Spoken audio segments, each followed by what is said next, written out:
Hello and welcome to another ARCHLine.XP webinar. The summer break is over, now we are getting back to work. Yeah. Today we look at an interesting software bundle, ARCHLine.XP LT and ARCHLine.XP Live, and we'll see what these two programs can achieve together. Lots to do, so let's take a look.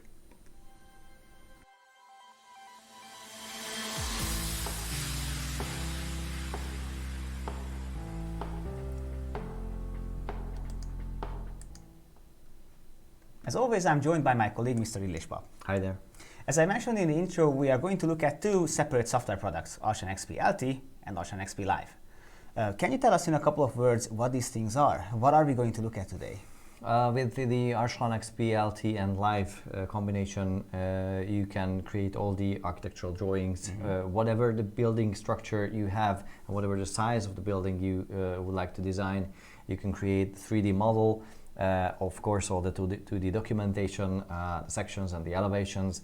You can create a listing, and with the combination of Live, you can actually create realistic, spectacular images in an instant from this model. So not just line drawings like what we have now on screen, but with material features, light sources, and so on. So we will cover that at the end.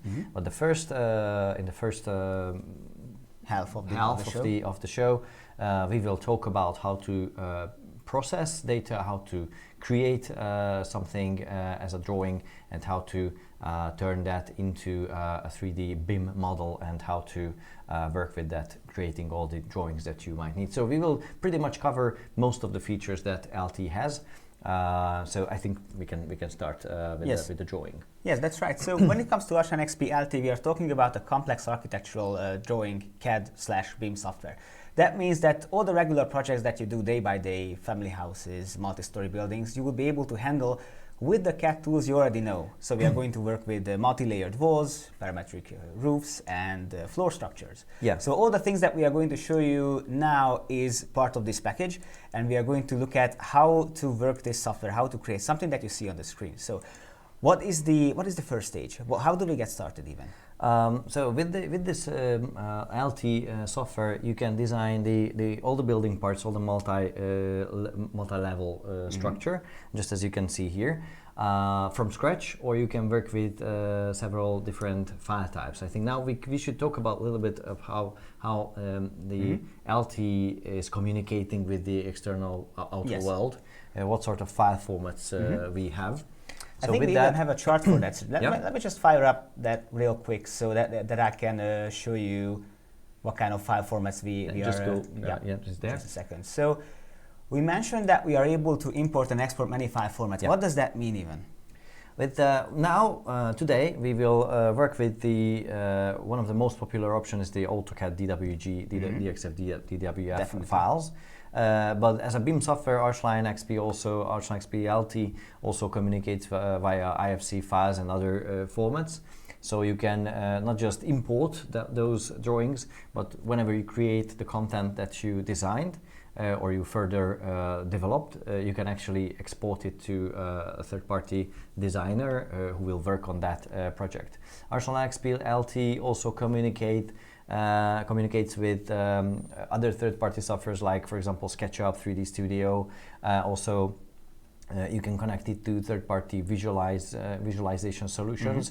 One of the most important is the Live solution, which we will cover today, but there are also third-party solutions like Atlantis and so on. You can also obviously create the PDF files or the image files that you would like to create, like the snapshots of the building, 3D views. You can even generate a video, we will talk about that. And you can create the Excel files. ARCHLine.XP LT provides a way of generating, collecting data from the design that you have created, the surfaces, volumes, and everything, piece by piece, into an Excel file where you can create the cost estimation or whatever else you would like to use the data for. You can do that in the Excel file. A typical first stage of working in any kind of CAD software is that imagine that you already have some drawing at hand. DXF, DWG you mentioned in the beginning. What if we want to use that drawing? So can you show us an example of what the workflow should look like if we have a drawing like that? Yeah, okay, so let's start with the new project, completely blank project. Then I just click on the new project button, and then I can start working either by just simply finding the tool that I'm about to use, like the wall tool, selecting the one that I'm about to use, and perhaps create one of these walls. We will talk about these styles that the software comes with. And it's a very simple thing to do. Or I can just go and find a DWG file that I'm willing to open. Now in this case, I have this on my other screen in this folder. Now, well, you can actually import a DWG file at least two ways. You can go the classic way and find file, import an DWG file, and you can even find all the rest of the file formats and just go with those files right away. Or you can just simply go here and click and drag that drawing that you would like to use. So now I've got this DWG file from a designer. So I just click and drag. That's the same. It's like just I would use the file import command, and then the software imports this DWG file and automatically recognizes its unit system, how it was designed. Actually, there is a nice ruler here, which helps understanding whether this is in a correct scale or not. Yes.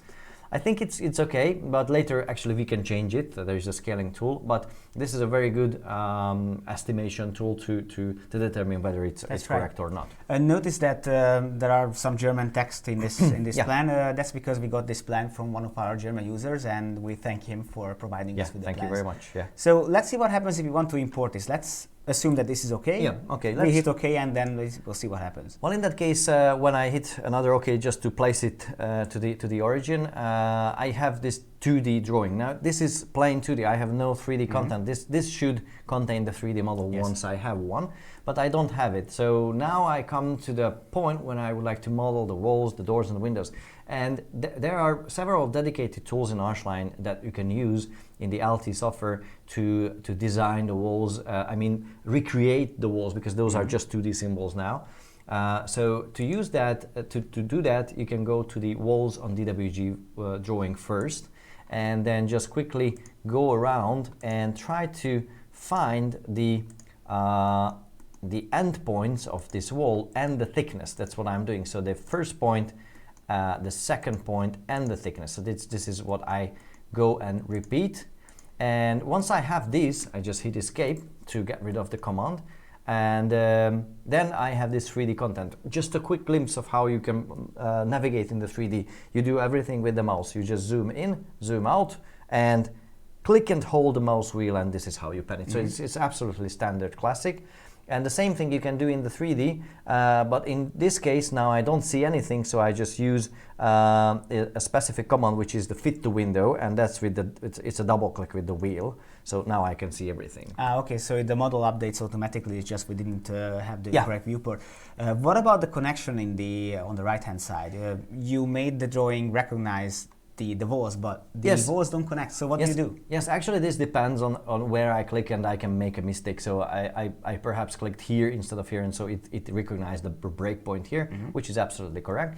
But when this happens, I can just simply use the L or T connection based on the shape. I can just click on the walls, and then it's fixed. I can do that in the 3D, I can do that in the 2D, whichever is more convenient for me. What do you do if you have changing wall thicknesses? Because you can be sure that this is actually the same thickness. So what do you have to define in this case? Well, that's the cool thing with this command, that you don't have to understand the thicknesses of the drawing. You just literally pick the points and then make the thickness recognized from the drawing. So this is absolutely great when you simply just would like to go and kind of process a drawing which is absolutely unknown for you. You don't know the thicknesses. You don't know. Perhaps it's even not in your unit system that you used to use.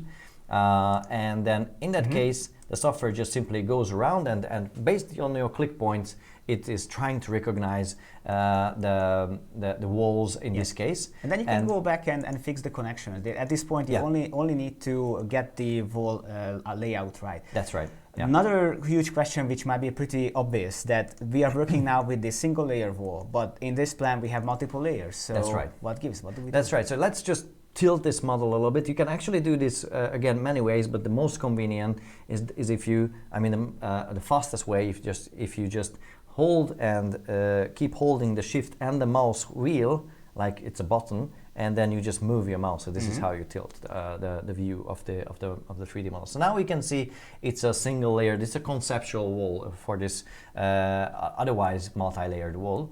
And to demonstrate what you can do with this wall, like I will just quickly go into the properties and see what we can do. You have a plethora of you know different attributes like the materials and everything else for this wall. And now we are interested in the compound wall setting, so we just go into the layers and we add as many layers as we would like to process. And you have a cheat sheet here to demonstrate the same values. We actually use the tool which I will show you later. We measure the thicknesses of these walls, so now we just use those values. 115, yeah. Then 60. 60. Yeah, for the second layer. 80 for the third layer. 80. And 15 for the... 15? No, 150. Sorry, 150. Now we're and can we talk about the function on the left? Yeah, well, the function defines, as you can see, those are the multi-layers here. The function defines the kind of the strength of that specific layer. So if a layer is more powerful than the other layers, that will connect first, and then the rest will come. So now we assume that this is the most powerful layer. Yes. So you will increase its function level to a higher level. So the number 1 is the lowest level. Yeah. Here it says 5. Let's just elevate it to some else. If you have many layers, this is how you can combine the connection. You can also define the materials. Now the material for the external and external, I believe it will be absolutely cool with a brick, but the internal materials. Yes, that's insulation, so that should be something else. So that's insulation. Yes. So when you actually open up a material view like this, you will see all the materials in your model, but that's not all the materials that you have. When you click the house icon, the home icon, you can just search for a material, and let's just find an insulation. Yeah, we have a few, but let's just go with this one now. And let's just repeat that thing here. And now, because I already used it in this project, I can just easily find it, so I don't have to search it again. Now there are offsets that you can define where it starts and how it connects to the other floor. Now we don't take care of that because it actually automatically solves itself. But if we would like to, this is where we can just push the layer down or a little bit more above the reference level, which is 0. I will change the hatch pattern because those are not hatched like this. Those are actually using a different pattern, which is the thermal insulation. This one, yeah, thank you. And let's just go with OK. And so you can see how it goes. And the same thing I repeat here. Let's just go with the same thermal insulation here, and OK. So this is how you build up a wall structure like that. You can even go and find a different name. That's something that becomes interesting in listings, in Excel files, and so on. And then when you are done, you just hit OK, and then you can start working with that. But there's an interesting point here. If you would like to use this wall as a style, as something that you would like to just use and pick and use in other projects, you don't want to repeat all these steps over and over again. In that case, you can save those into a style list. Now each and every architectural element in ARCHLine supports the style system. So you can add your new style. We actually did that 2 times before. So I just create a new style, and I will name this multi-layered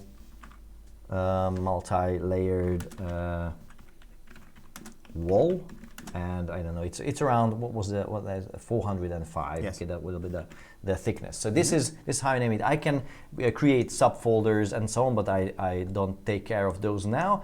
But there's an interesting thing, is the scope of this style, and now I will choose it to be available for all my projects. So if I can make it local, I can publish it for all my projects. This is what I do. So in that case, I will see it appearing here, and when I create a new project, I will see this in a new project as well. So let's say OK, and then now it is, as you can see, changed.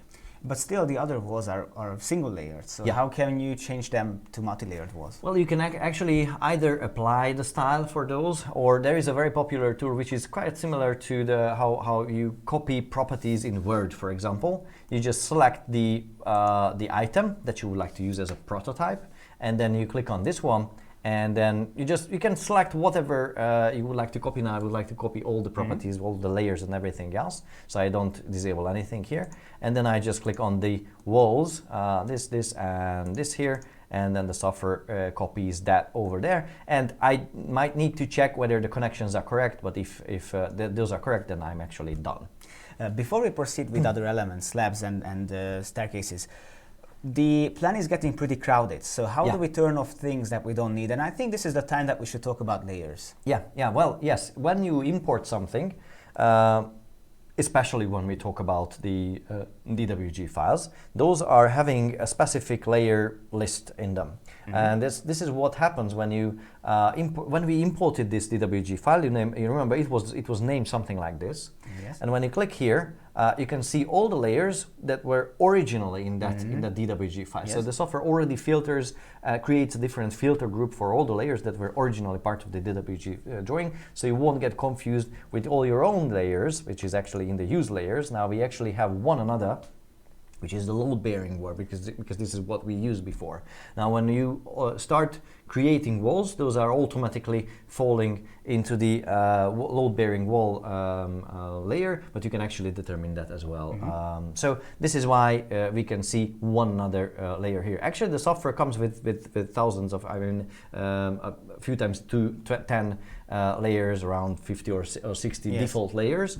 You can just use them, but this helps you distinguish what is your design and what was the original design. Before we turn them off, I think we can still use the DWG to retrace the windows and the doors. How does that work? Well, let's start with the doors. That's the following tool here. In ARCHLine.XP LT, there is a built-in library. This actually we call the design center. The design center features all the objects, materials, and everything else. So we have quite a few doors as well. But if you would like to digest, if you would like to process a DWG drawing, you will actually go with the door by 2 points.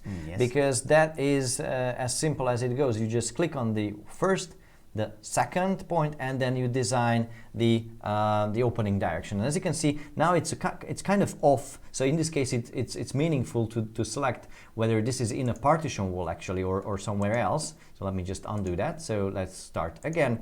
Door by 2 points, and now I make sure that I design this into a partition wall, and I just repeat that step. See, now it's in the wall. So the same thing I can repeat with all the other doors. I just quickly do that here and set up the opening direction. If I make a mistake later, I can correct that, and then I can just do the same thing here and so on. So this is what I do with the doors. What about windows? Same story? It's absolutely the same. Again, the software comes with a built-in library, which you can find either by selecting the predefined ones, you go to the library, or you just use the window by 2 points. In this case, I will just quickly click on this one, setting up the thickness, and then it's actually done. Later, I will set up the other details like the the division numbers and so on. But here, let's just make another one here, and then it's done. So this is how you design all the rest as well. Just pick 2 points and set up the later perhaps the material divisions and so on. Definitely. At this stage, we are working on a conceptual level. Yeah. But that still means that we have to create a slab under this structure. So how do we do that? Yes, to create a slab, the quickest way is to use the slab by walls.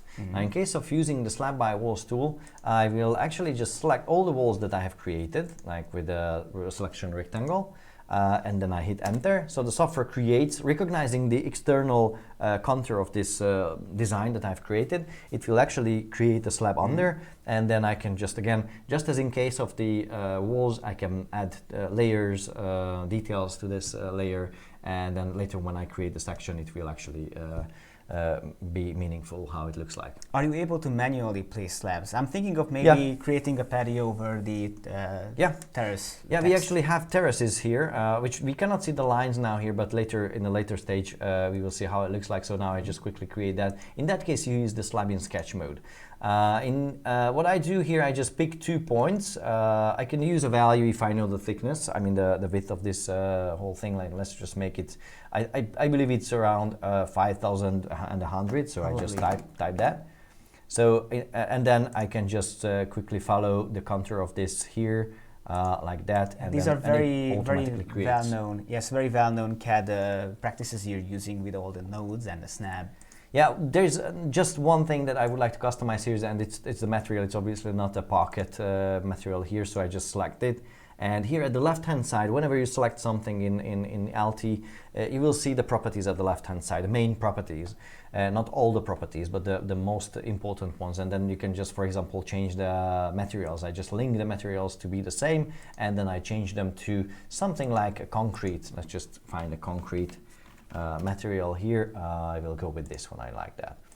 So now I have a concrete surface, and then I can create another one and just do the same thing. Again, talking about the doors, the windows, the walls and the slabs, you can also create your own styles. So if you like to create something that is the same over and over again, you can just save those properties into a style. Let's talk about a staircase, because there is one in this plan. Yeah. It's not marked by the DWG, but we know it's there. So how do we create a parametric staircase? That's also a default part. There's a flexible stair tool coming with defaults, but you can actually reshape that as the way you want. Now we'll just go with the simplest straight run.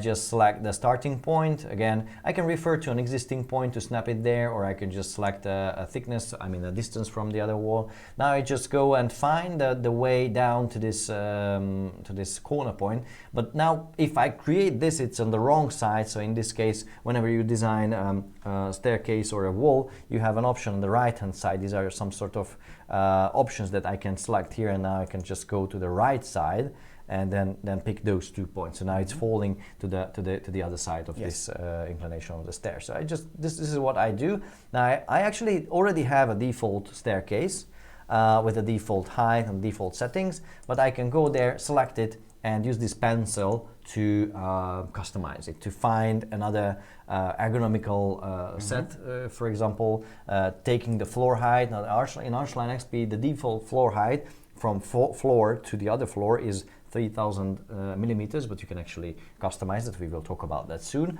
And also you can set up the other geometrical values, like for example the number of steps. Like let's just change that to 16. So whenever you change anything, the software recalculates the shape of the staircase, and then it also recalculates the ergonomical standards. I mean whether these values fall into the ergonomical standards, and when it's not, then it will highlight it with a red value. But even despite that, the software will actually create the staircase, because it could be something that is not your design, but it's already there. So you would like to recreate something that exists there, no matter whether it's ergonomical for the standards or not. Yes. Perfect. Let's go further into 3D architectural design and teach our viewers how we can handle multiple levels of a building. But I think we have a more advanced stage of this model. There's no point in repeating all the things that we have done. So let's load up the version where we already have the ground floor worked out. And we are going to show how to turn that into a multi-level and multi-story building, and how to handle the different levels. So I mentioned that 3D design elements are the ones that we are going to look at, and you might have realized that every time we did something in 2D, it had consequence in 3D, and that means that even though LT is based on two-dimensional well-known CAD practices and skills, what you're going to do is going to be a three-dimensional building model. You're actually working with the BIM software. Definitely. So yeah, that's why. What we see here is a BIM model of the ground floor still. And we would like to create a multi-story structure. Now in ARCHLine, there is a built-in floor manager, which if you go back to the ground floor, this is the ground floor what we have here. And as you can see, we just recreated everything. We had the partition walls, the main walls. We used the same colors, and there are all the doors and windows with the correct divisions and materials. So we just kept repeating what we did before.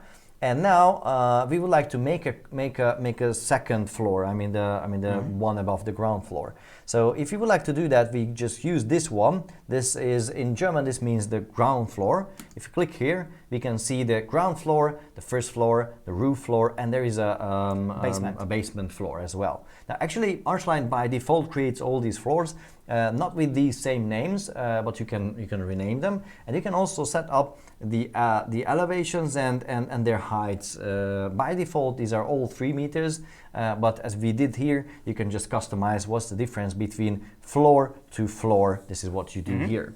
Perfect. So how do we create an additional floor? I mean, we do have that as a logical division. That's not a problem. But how do we move things? And we actually will have automatic connections between structures that you can actually customize. And we already set up the sea level. I mean, where this building is measured from the sea level, which comes interesting when later we define the geolocation. So all these are set already. We don't do anything. We just check that. And then what we do here is we select everything that we would like to make a copy of. And I accidentally selected these things, but no matter, I will just customize it later. And then I would like to copy these to the second floor, I mean the following floor. So I use this option here. When you select anything, this option will appear here, copy objects to other floor. And then now I click on the first floor, the Obergeschoss, and I say OK. And then now the software copies everything, and now I actually have two drawings.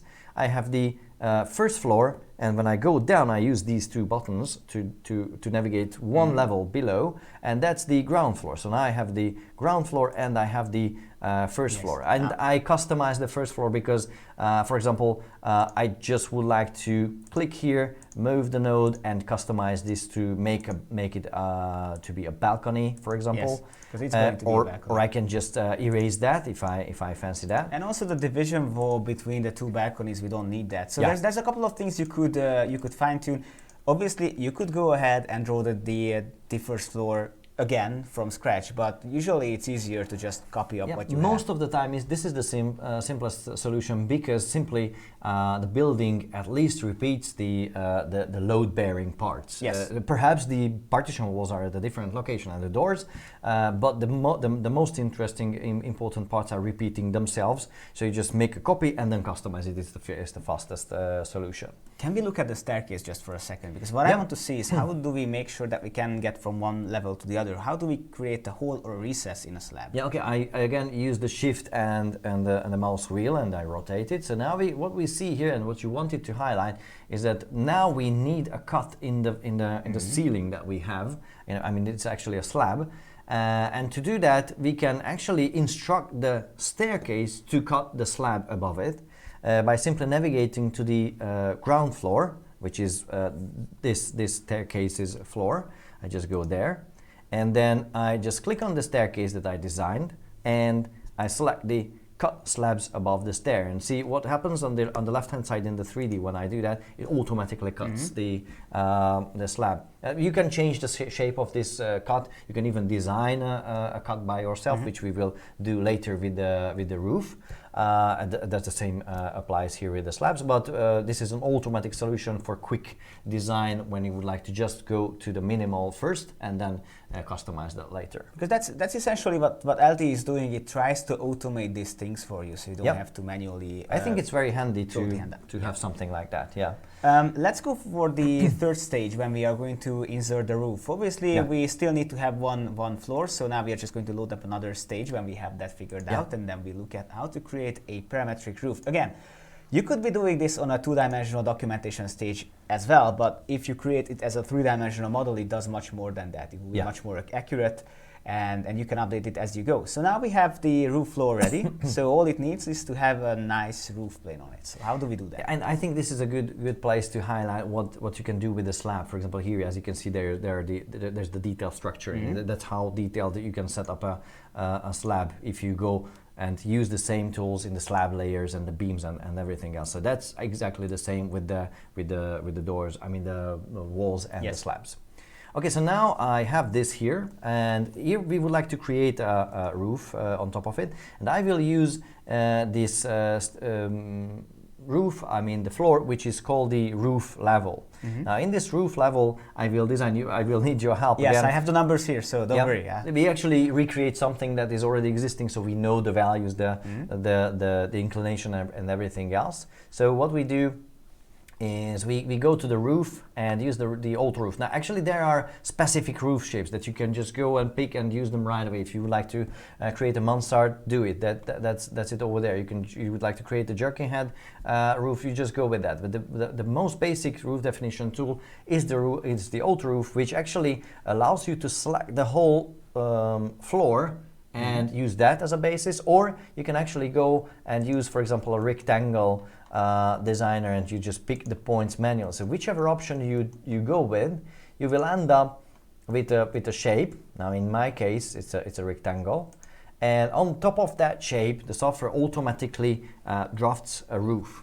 Now in this roof, I can set up again. The roof comes with different styles. Again, you can just save these into different styles. You can just go with the complex roof, and in that case you have, let me just change this to consistent color, and to be able to see how complex that could be.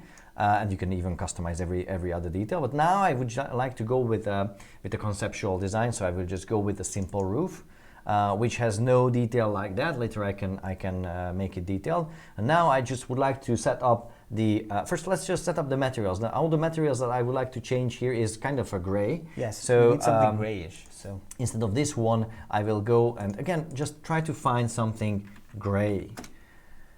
Yeah, well, let's just go with this dark gray. I believe that's fine. And then again, just go with the other one. And here again, I have this was dark gray, right? Yes. So it's at letter D.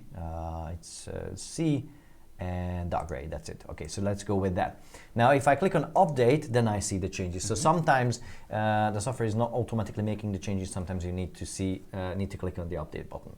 What are the other things? Like, for example, obviously I want to set up the overhang. This is actually this distance from the wall to the external edge of this roof. What was that? 0.45. 45, yeah. Well, this theoretic wall width is the generic wall width of the building, so that's okay now. That's good as it is. The A value is something that we have to define.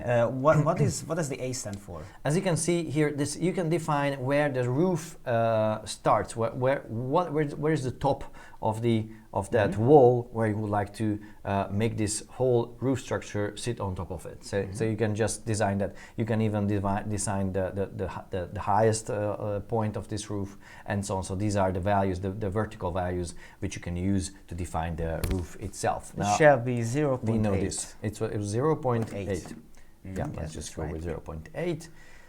Yeah, and then but I'm not satisfied with the shape. Maybe we have to change some of the places, because we know that there are two gable ends. So how do we define that? Yeah, whenever you click on any of these roof planes on the 2D, as you can see, it's the same as the 2D were here.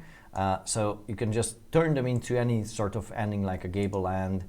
Or you can just change the inclination. Now the inclination was around 26. 26? No, 36. 36, yeah. For both sides actually. So. Yeah, so I just click on this and click update. So now the software changes the pitch of this roof. Also, I can change how it's symbolized, and I can change the tile patterns. I mean, you can actually add real literal tiles, but it makes only sense when you would like to see the pieces piece by piece. Now we are happy with a nice texture, so we just go to the library and I just select this one, for example, and I click update. So this is what we would like to use. And as you can see, you have different tiling properties.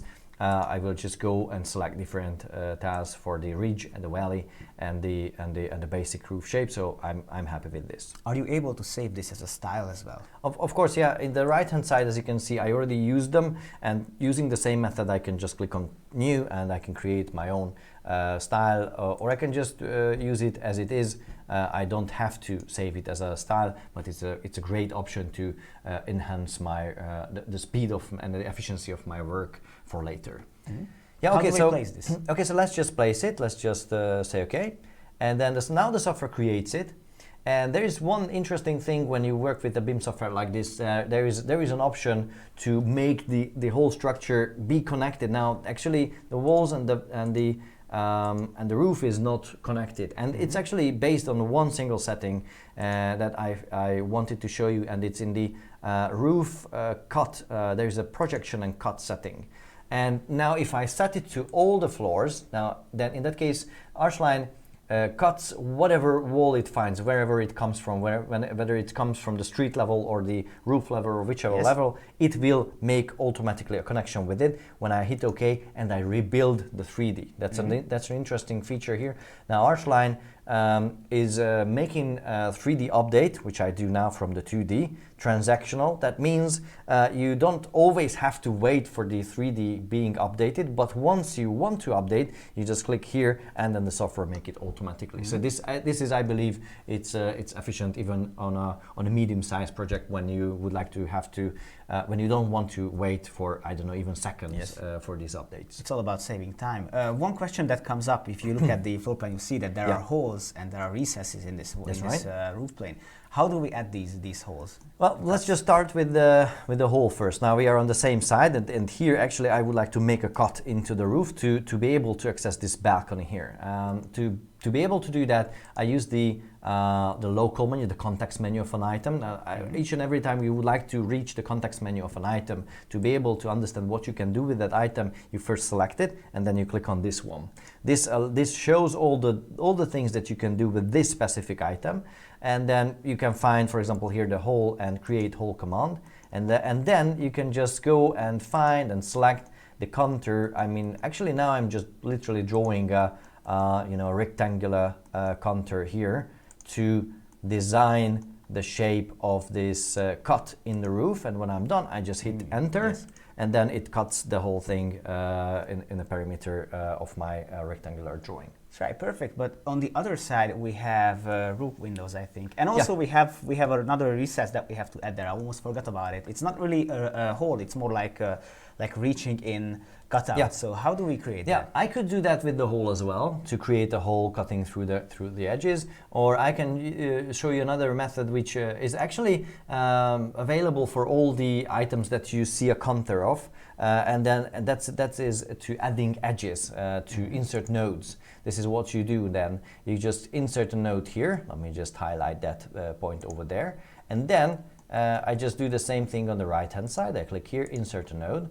It's like I'm adding pins, literal pins, and then I just use the offset option here, make an offset. I'm not working quite exact now, but what you see that the software creates that change here, and now because previously the walls were cut like that, I need to update the 3D of this model, and then once it's done, the software will update the whole model and it will reach to the top of this part. Reaches the sky. So what about roof windows? Because we see on those symbols that we have roof windows. Now, we talked about windows briefly, but how are roof windows different? Well, the only difference with roofs is that there's a dedicated tool for roof windows, and the placement is a little bit different. So in that case, I just go to the window tool, and I can select either just go with this default roof window, or there is a dedicated roof window tool. Now, whichever I choose, first I need to select the roof plane where I would like to paste my roof windows into. So I just click on the ridge of that to be able to select. And see now the software highlighted that the roof plane. Yes. And then I can set up the width and the height and the sill height, for example. The width should be 78 and 140. So 1.4 should be the height. Sill height is not needed at this point. Okay, so, well, and of course I can set up the materials and everything, and then when I hit OK, then I can place it on this drawing. Now, where can you place it? Well, now it's because I actually set up the sill height, even though I did not effectively do anything. There was a sill height at 0.9 meters. But I would like to just freely place it to match with the original drawing. In that case, I don't have to figure out what was the original sill height. I just click on the free option and I just match it with the original drawing, and then I'm done. Perfect. And speaking of roofs, how do we create gutters? Again, another thing that you could do as a 2D detail, but if you want to create images and other stuff, you have to work out the gutters. Yeah. Well, actually, I was not quite accurate here, just as I mentioned, so I need to quickly change this with an offset to better match the original drawing. So now you can actually use a value if you just would like to. This is where I demonstrated. You can just use a centimeter or something like that, and then when you update the 3D, it will remove that part. Now to come here, you have this this gutter here which you would like to design, and then you go to use the roof and the gutter tool. Now the gutter tool starts with the selection of the roof edge. You can do that in the 2D, you can do that in the 3D. Whichever option you go with, the software will automatically create a default gutter, which you can fully customize. You can customize the profile. The software comes with a built-in profile library, which you can easily extend, drawing your own profiles and adding your own cross-sections, or by importing other DWGs with cross-section profiles and save them into the software as default cross-section profiles. You can set up the materials. But now what I would like to do is to just customize this a little bit to show you how to snap it. Now, each and every item in ARCHLine has either a reference point or a reference line. Now, in this case, the reference line is at the bottom of this gutter, which I would like to change it to another part, like the other side of this item. So I use the width and height is correct, but I use the horizontal offset as 0.15, and the vertical offset, see now it's moved to the left, and the vertical offset will be minus, it's a negative value, 0.15. 15 as well. Yes. Yeah, and now this is how it looks like, and when I hit OK, it is perfectly snapped to the edge of the roof. And actually the same way you can just refine its position. Yes. Now, how do we add a downspout? Because that's pretty much needed at this point. So well, actually the downspout is a setting for the gutter. You can find it on the second page. It has actually 4 different pages. And on the second page, you can find the downspout path. That's how this whole downspout structure is, changing its path going down. Those are again predefined shapes, but you can actually design your own. I just need to change the position from the left-hand side. I believe it was around 60 centimeters or so. So I just change it to 0.6. And the length, it's around 7 meters at least, or something like that. So I just changed the length to 7. Oh, again, all these values are something that you can change later when you see whether it's cool or not. And then when you click on create, this is the tiny button here, it's actually adding that downspout. And the reason why it's not creating right away, because in a long gutter you could have many more. In that case, you will use this one to add more and more and more to the same gutter. So let's just go with OK, and then I have that here. So this is already part of the model. Staying on the topic of the 3-dimensional architectural design, how do we create railings? Because you mentioned in the beginning that there are 2 balconies over there. So how do we cover them with railings? Yeah, for the railings, I will just go back to one floor down. This is the correct floor, because here I have this balcony contour here. Now, you can add the railing obviously to a balcony or to a staircase to use it as a fence or whichever reason you would like to use it for. But in this case, this will be a balcony railing. You will use the building railing tool, and when you click on any of these, you will again be able to use the built-in styles or the ones that you have created. Here the designer actually created quite a few already. Yes. Those are the blue envelopes here. Those are the user-defined ones. But now I will just go with one that is, I believe this is what I should use, the metal railing with glazing. That's the version, yes. This is the one. This is what I would like to add here, and then I just quickly follow the contour of this specific slab. And then when I'm done, I just hit enter twice to get back to the result and see whether it's okay. Now, the shape is fine, but the elevation might need some correction. So in this case, I can either select it here and change its elevation if I know that, or I can just click here, and this is again something that you can do with all the items of ARCHLine. You can just zoom in, select it, and use this vertical icon to move it, and actually just visually match it to some place. Or if it's snapping like this. Yes, I was about to ask you that. How do you turn off snapping easily? If it's snapping to points, because the drawing is already too dense, then you can just temporarily disable object snapping to freely place it somewhere. Like this, for example. And then don't forget to turn it back on, because otherwise you won't find the edges and the endpoints of the several items. What happens if you want to create another shape? It's not a railing, but maybe a decoration or profile. You mentioned profiles in the beginning, so how do we work with them? Well, actually, there is one here that might need some covering on top of the brick cladding here to cover it from the raining. So what I do, I just quickly design an L shape here. I will use the sweep tool. The sweep tool is for that, to design several cross sections led through a 3D pass. Yes. So I just click here and I select the surface. Now this is the top surface of this whole item, and then I just click on the edge, click on this point, and click on the other end point here, trying to find it. So now it's actually kind of far, so let me just zoom in here and try to find it like this.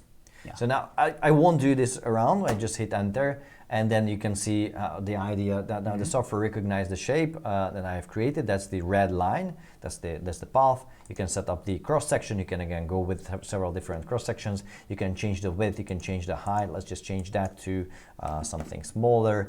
And you can of course change the material to something, for example, gray here. And then when you click OK, now this is done. This is already a decorative part of the model. That can be used for other things as well. But I think we are done with the 3D design part, and on comes documentation, for which we have a finalized stage of this drawing. We have a lot to discuss here. We want to talk about geolocation, shadows, and obviously putting together plot layouts and how to create sections and elevations. So this is the point up until we want to make the 3D design, and now we get to the line work and get to the end result. Yeah. Well, what you see here is kind of a following stage of this, what we have created with all the gutter, all the downspouts, the railings, and the surrounding is modeled using slabs, as we mentioned before, specific textures. And what we have here is a building somewhere on the globe. So we obviously need to find where it is and how it is oriented. Now, the first thing, the orientation, it is always defined based on the 2D layout. Now you see this 2D layout, and when you see this icon here, this is actually pointing to the north. Yes, it is already customized. It's not perfectly vertical, and it's because the designer clicked here and defined where the north direction is, either graphically or by setting up the value. So this is one thing. The other thing is the geolocation, where this building actually is on the globe. And that can be designed also here by using the sun position tool. And this is a German project, or perhaps from Austria. Yes, it is so we will use an Austrian city. Let's just go with, for example, Linz. Yeah, that's fine. And then add a month and a day. And you can fully customize what is the exact specific date when you would like to study the sunlight on this building, for example. What's the point of defining this? Can we show the shadows? Yes, actually it is already there. Yeah, it's already there. It's already there. Should have looked. So when I click OK and I go back here, I can actually just turn it on or off, switch off the shadows and switch on the shadows. And based on my settings, I will just let me just turn it to the default. Default is the soft shadows, which is even more remarkable, even stronger. So I just go with this setting, and then you can see how this building at a specific location on the Earth at a specific date and time is lit by the sunlight. And there is one other tool I would like to show you, and it's again here. Using the shadow simulation. The shadow simulation brings you this little sun path where you can just find another time and another date, and then the software will update the shading based on that setting, and you can just actually demonstrate how it works. That's neat. Let's talk about now the documentation phase. I want to add annotations and dimensions, because that's where it all comes together. So we have the three-dimensional plan, we have the 2D layout. How do we measure these things? How do we dimension it? Yeah, I will use this floor. It's quite clear, so we will easily understand what happens here. I will use first the dimension tool and the wall dimensions. That is the building dimension. There is the one called all walls, and it is kind of a serialized, automatized way of quickly automatically measure everything on the drawing that's possible, and adding later the rest. So the software gives you all these options. You can select them and add to this list in a specific order, how you would like to visualize them. And then when you hit OK, then all you need to do is just to select the walls, and I mean literally your drawing, and say enter and find a position for your measurements. And once you click, the software will add all those details and measure the walls, the doors, the connections, and everything else automatically. Now these here are connected to the drawing. So just imagine like a month later you need to make modifications on your drawing. The changes will be updated on the dimensions as well. The same goes with the building and room and area tool, for example. Now if you click here and you would like to add any specific room text here, you can just go with either by the default, or you can actually just predefine how it will look like. So you can go to the building properties and find the room, for example, room and area, and you can actually define how it will look like. Yes. You can you can find the norms and rules, limits, different values. You can see and set up what you will measure when you create the room and area stamps. So I just go with this one and I click here.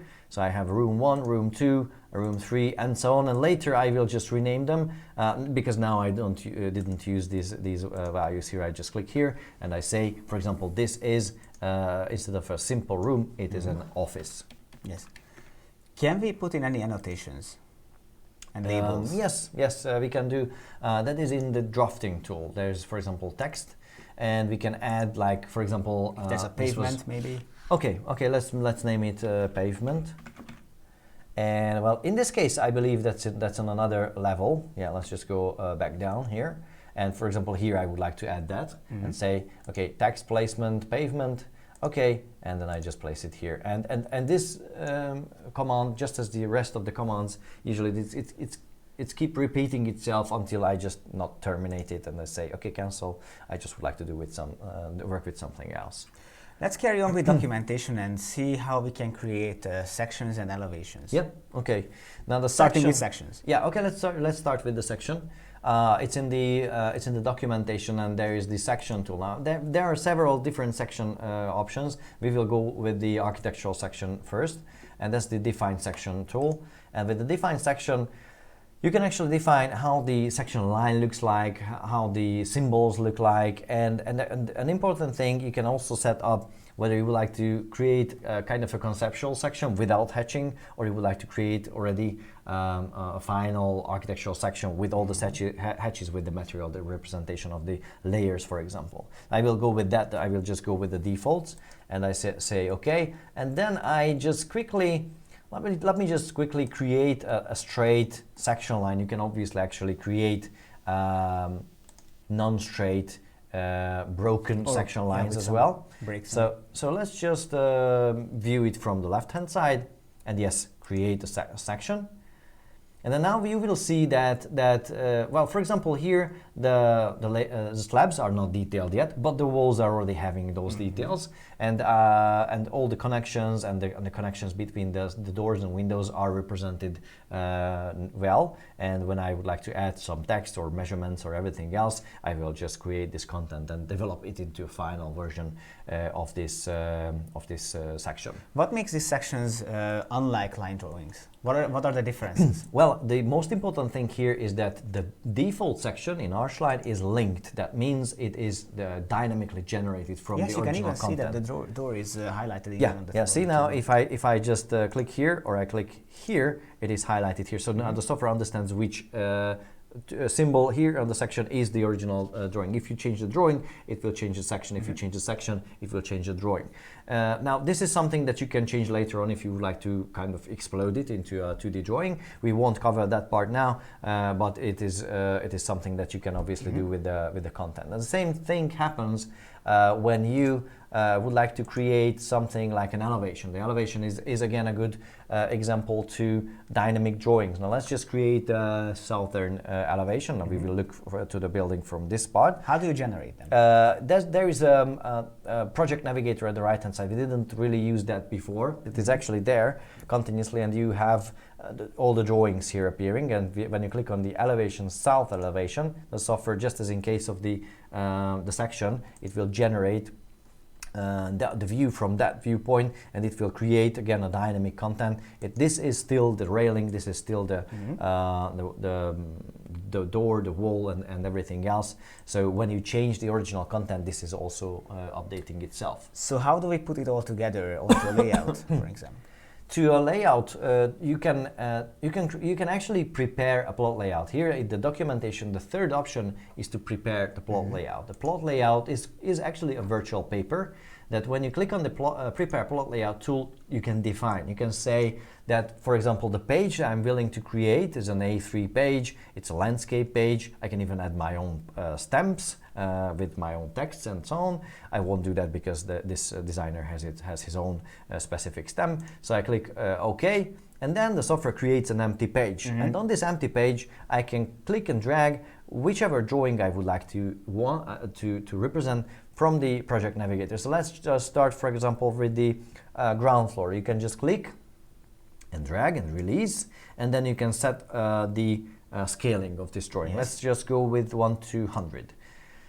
So I think this is something that is fine. I will just place it like this. It's good. But for example, some parts are overlapping my drawing. I mean, they're just exceeding the limits of my drawings. At any time when you click on a content like this, you can just click on the limits and just make them smaller to cut them off and make them not visible. The same thing applies when you would like to. I just go to this other floor, and I just would like to cut this tiny part and make it. Only that one. We don't need the whole thing. Yeah. In that case, instead of bringing in the whole roof level, I just use the plot layout command, and I use the copy part. Copy part to plot layout. So this is what I use. Yeah. Okay. And then I just select. Let's just go with this part here, like that. Yeah, and finish it like that, and I just click to pick, use a pick point, and then I just go here and I set up the pasted copy, paste to plot layout, and let's just make it 1:50, for example. It's a little bit larger. So see, now I'm inserting it here, but I can see that it's something that I might need to tweak a little bit, make it smaller again. I can do the same thing. This is still in dynamic connection with the original drawing. So whatever I change in the original drawing, it can be reflected here by using the context menu and refresh the layout or refresh only this one. The layout can be refreshed anytime you make a change. Absolutely, yeah. Can we just place a tiny elevation drawing on this? Yeah, let me just remove that because we don't have many space here. So I just remove that here, and then the same thing happens with the for example with the elevation. You can just click and drag the south elevation, and I will go with 1:200 now because we don't have that much space here, and then you can just paste it here, paste the other one, the third one, the fourth one, and so on. So this is how you assemble a layout. Now let me just load the final stage of this building. Because there I actually have the final layout. We just still want to talk about the lists and the animation. Yeah. Do you want to do it here or? Yeah. Let's do it here. Now the listing is Let me just go to the final stage because there I have all the rooms and everything. Yes. So meanwhile, I see the questions rolling in. We are going to deal with them at the end. There are some interesting stuff over here. Okay. So definitely worth taking a look. So let me just go and find this one. This is actually the final one.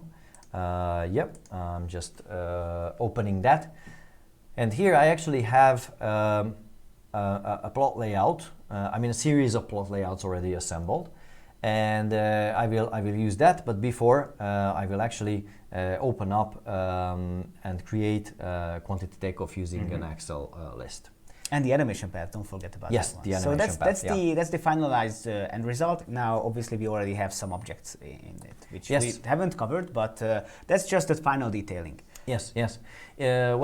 Actually, what we have here with all the textures and materials and everything else is kind of the final version of this project with all the layouts here collected. And when you would like to print a plot layout, you will just go and use the print to PDF and set up the settings.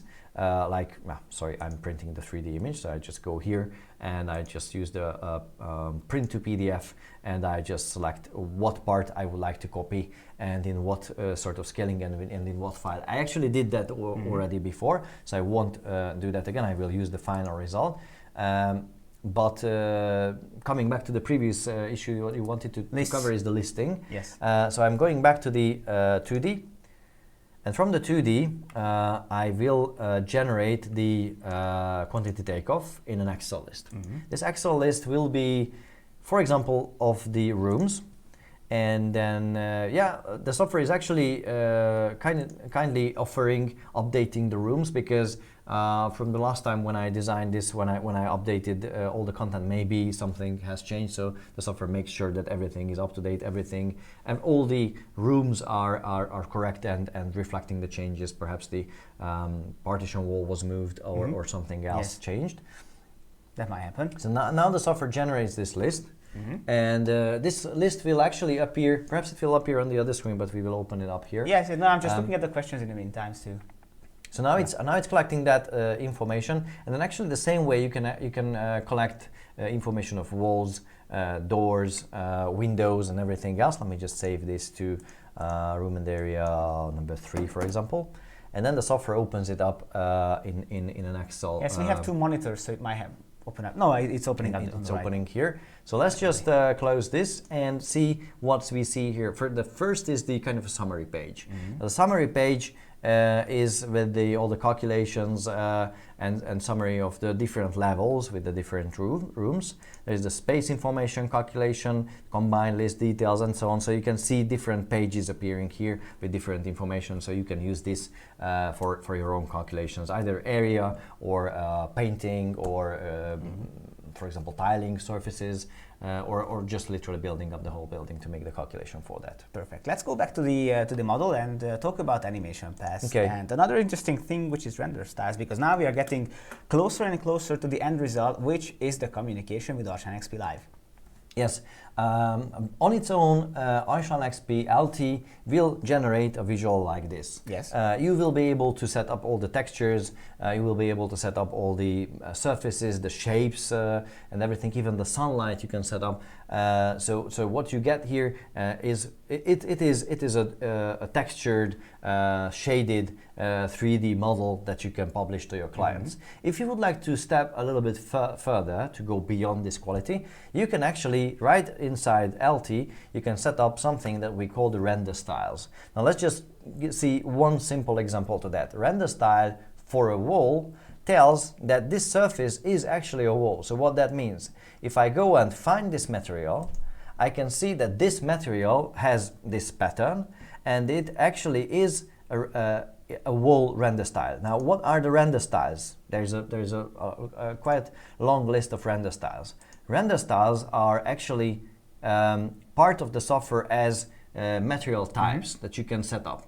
Now, they're Why would you want to set that up? What is the point of that? Because this way you tell the software that, for example, a glass, you don't have to piece by piece tell the software that a glass is transparent, it has a different separate reflection and so on. So you just pick up that this is a glass, this is a wooden surface, this is a tiled surface, this is a metal, and so on. So this is what you do for all the materials. This way you are done. You already define how they should look like when you represent them in a software that is able to handle reflections, for example. And that's what we are going to do with Live. Before we do that, animation path. Do you want to show us how to define that? Yes. An animation path is also part of the LT software itself. You can find it in the view, and there is the animation path and define path. In this case, this is something that you can design by several points in the 3D. There's actually an already created path here in this model. So what is generated here is the same view what we have in the model in kind of Yes, we are going to see it in Live. It will be amazing how you can fine-tune that. Yes. Now we are going to talk about Live. Before that, we have a few questions about LT. I think now is the time to answer them, because they are mostly connected with the 2D and 3D design. Okay. Here's a question about editing slab components, steel reinforcement and steel sizes. I think this is about the slab structural elements that you briefly showed. Yeah, so it was steel sizes, steel reinforcement. Can we just open up one of the slabs that you created and talk about how we create a multi-layered one, maybe with some beams and some structural elements? Yeah, so the basics here are the same as in case of the wall. In case of the wall, we added several layers. Yes. This is what we so do far, here. So good. It's the same thing. You can set up the thickness to be larger or smaller, and you can just define different materials for those structures. And once you're done with the layered structure, you can actually set up the beams and block flooring system. Now this comes with a beam setting which you can decide either to keep or not, and go to the settings and set up the cross-section profile of this slab beam, finding or creating new profiles. Now if I go to the select profile button, you can see with what we have here in the default library. But there are different other libraries for furniture design, door and window, industrial steel profiles, and so on. So you can even select these here and use them as a cross-section profile for your beams. And the same thing applies if you have a clay block or a concrete block between the beams. If that's the structure that you're about to create, then you can even enable that, and you can also design that. It can be an object or it can be a swap profile. This is how you can add that into your structure. Everything else that you would like to add, for example, like a supporting structure or something like that, that can be done using the column, and we also have dedicated beam tools, which in case you can actually just design beams beam by beam, make them copied, change them, bend them, and make modifications that you might need for a structure like that. Next question, how about using hotkeys for functions? For example, draw walls, lines, or windows. Now that's a very good question, because we're using the same things over and over again. So we do have that, obviously. So you are able to make tie certain things to hotkeys. Let me show you an example. So for instance, if you're on this very floor plan, and let's go back to the earlier example that we did. We used this wall on DWG drawing. That we use this tons of times. All you have to do is do a right click and say select keyboard shortcut. And when you do, a virtual keyboard appears, which shows that currently you have these many hotkeys enabled, and currently the wall on DWG is not tied to any shortcut whatsoever. But you can do that. You just click in here. What could be a good let's use Control Alt and W, for example. Control Alt W or something like that. I think this is good now. So if we hit OK and make Control Alt W, and then you could be doing that now. I'm not going to do it again, but this is how you instigate these things. And now we're just going back to the keyboard shortcuts. You can keep track of where your shortcuts are and what is defined at the moment. And there's one other thing, because some people like hotkeys, some people like hot buttons for like toolbars. And like, for example, I mentioned before that we use this tool, distance, the measurement tool, which is in our case it's here, and we can just measure any sort of difference and measure it. But this actually by default is part of the dimension, measure, and distance tool. To be able to add this to the quick list, to the quick tools, you can again right click here, and instead of using a keyboard shortcut, if you want, you can of course, but you can add this to the quick access toolbar. Any command here you can add to the quick access toolbar. Just take care, it shouldn't be too long because there's a limited space over Correct. Now last question about LT, because now we have to get to live. You are able to switch off the objects, right? Yes, we are, obviously. And for that we use the layers. Provided that your objects are put to the correct layers, you can easily switch them on and off with the layer walk, which we haven't mentioned yet, but maybe that's something that you can Let me just quickly show you. First things first, when you already have something on your drawing, you can easily determine on which layer it is by selecting it, and the software will actually tell you what layer it occupies. Now, by using the layer walk you mentioned, it is actually a menu here. It's not just one button. It contains the layer manager, but it contains all the rest of the tools as well. And for those of you who are more convenient with the ribbon menu solutions, those are also here in the edit menu. You can find the same things here. Now, if I click on the layer manager, that's familiar. We talked about that. Yes, we already know that. But if I would like to show you an even quicker way to quick select layers, visible layers, I use the layer walk, and then when I hit the Control key, let me just find something. We have quite a few layers here. See, now when I turn these off, I just keep holding the Control key to deselect them. Everything is blue, it is selected. Everything is white, it is unselected.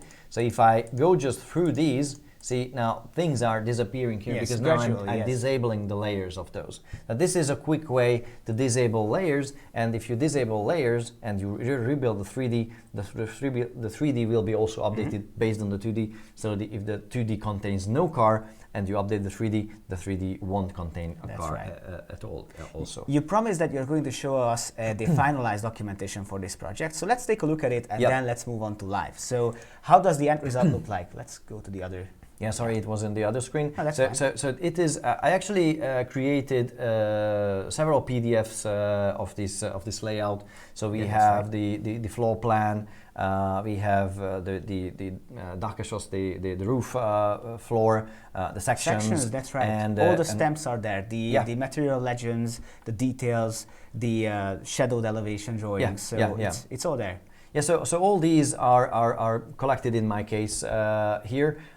You can create a PDF file. You can create several PDF files with the LT version, and you can just publish them, easily send them to your clients. And you can even do the same thing with the 3D you see here. You can either save it as a JPEG file, or you can save it into a PDF file to send them over to your clients. Now let's talk about the more stunning things, because I understand LT has a direct connection to live. Yes. And you can push this model onto live. Yeah. How does that look like, and what is the end result? What we are looking for? In case I'm willing to publish this model now, just disabling the cards and everything else, and then publish to live and to start working in live. What I need to do is just to use the view ARCHLine.XP option, ARCHLine.XP live option, and the software will pass it to live. We actually, to speed up this webinar, we already did that. So I just open up live and show you what you will see. So what you will see is something like this with the model.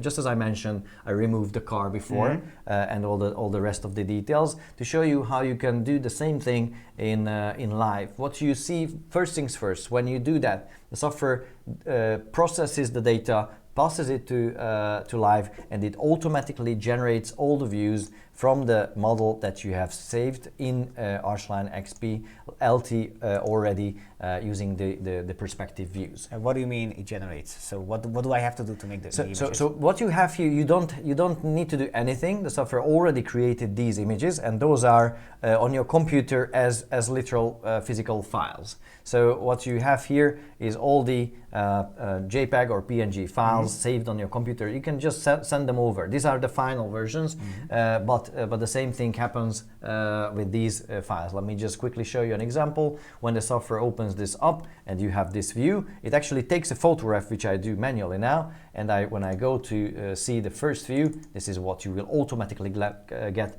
in 1 single second. How do we make this model a bit more interesting?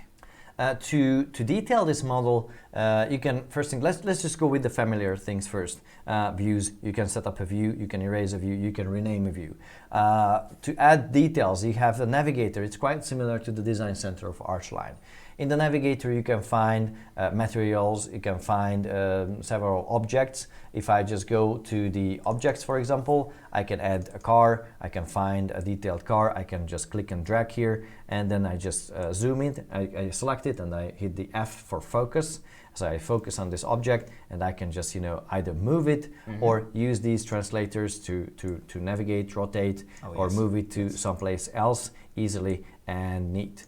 The same thing applies for all the rest of the objects. There are plants, trees, for example. I just go with the trees now, and let's just add the few here. For example, this one over there. There's another one, perhaps a smaller one here, and so on. So this is how you detail this model and add more and more objects. Perhaps also people here. Let's just go and find. And the point is to make this process even more interesting. So by adding objects and human figures, you can make the model come to life actually.